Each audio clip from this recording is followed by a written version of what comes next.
J'ai pris connaissance, comme vous, des conditions dans lesquelles les choses se sont passées.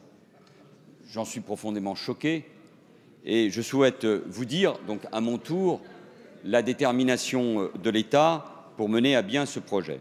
Le débat public est indispensable parce qu'il faut convaincre, mais on ne peut pas tolérer que le débat public soit, monsieur le député, ainsi manipulé.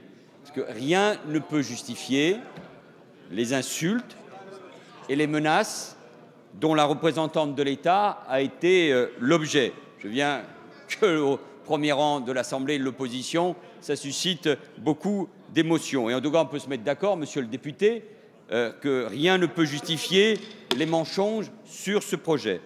Et donc, je veux le dire avec clarté, le gouvernement soutient pleinement le projet de création du centre d'hébergement sur l'allée des fortifications situé en lisière du bois de Boulogne. Car ce projet, me semble-t-il, est nécessaire et exemplaire. Nécessaire car, faut-il le rappeler ici, que l'accueil des personnes en détresse est une obligation légale que le représentant de l'État doit assumer dans chaque département. Faut-il rappeler que ce centre accueillera 200 personnes, des familles avec enfants pour moitié, et qu'à Paris, plus de 30 000 personnes sont mises à l'abri chaque jour. 78 centres d'hébergement les accueillent aujourd'hui. Aucun centre n'existe dans le 16e arrondissement.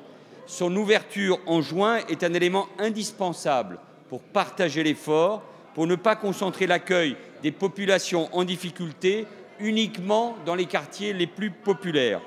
Je veux souligner le grand sérieux du travail accompli pour la construction de ce centre par la préfecture de Paris en lien avec la mairie de Paris.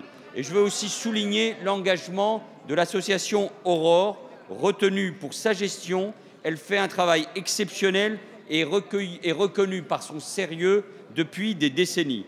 Pour mon gouvernement, monsieur le député, je vous réponds d'une manière plus large. Faire vivre la solidarité, c'est aussi garantir que tout le monde, mais aussi tous les territoires, prennent leur part à l'effort. C'est ce que nous accomplissons ici en direction des familles en détresse. C'est aussi ce que nous accomplissons pour les migrants. L'Île-de-France, et la ministre du Logement aurait pu le rappeler également, accueille plus de 3 000 migrants répartis sur tout son territoire. C'est enfin ce que nous faisons à Calais, où le regroupement des migrants dans les abris solides installés dans la partie nord de la Lande s'opère dans l'intérêt et le respect de la dignité des personnes. Le gouvernement agit. Nous sommes conscients qu'il y a des égoïsmes et nous sommes conscients aussi qu'il y a de la démagogie. J'en ai également entendu ce matin sur une radio. Mais il n'est pas possible, il n'est pas juste que certains souhaitent se dérober à l'effort. En matière de solidarité et de lutte contre la pauvreté, chacun doit assumer ses responsabilités.